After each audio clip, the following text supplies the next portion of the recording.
बीडमध्ये उद्या धनगर बांधवांचा इशारा मेळावा होणार आहे। आरक्षणाच्या अंमलबजावणीच्या मागणीसाठी हा इशारा मेळावा होणार आहे।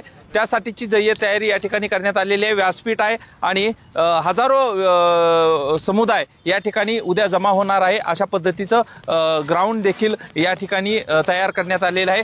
पूर्ण तयारी झालेली आहे। कशा पद्धतीची उद्या त्यांची सभा असणार आहे, काय त्यांच्या मागणी असणार आहेत आणि काय नेमकं त्यांचं म्हणणं आहे जाणून घेऊयात। उद्या इशारा सभा आहे असं सांगताय, कशासाठी आणि कुणाला इशारा आहे हा? या राज्यामध्ये दोन आंदोलनं, धनगर समाज आणि मराठा समाजाची दोन आंदोलनं बरोबर झाली।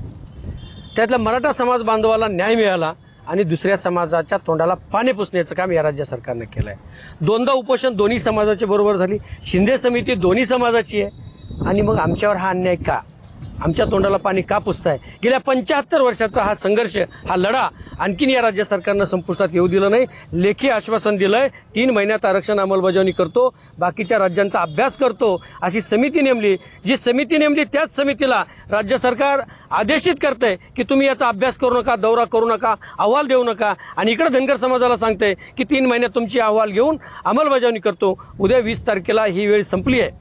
राज्य सरकारची पण कदाचित धनगरांना जर फसवलं तर तुमची वेळ संपवण्याची ताकद या धनगरांमध्ये आहे आणि ती आम्ही उद्या इशाऱ्यातून दाखवणार। मुंबईलाही जाणार असं सांगताय, काय नेमकं नियोजन आहे मुंबईचं?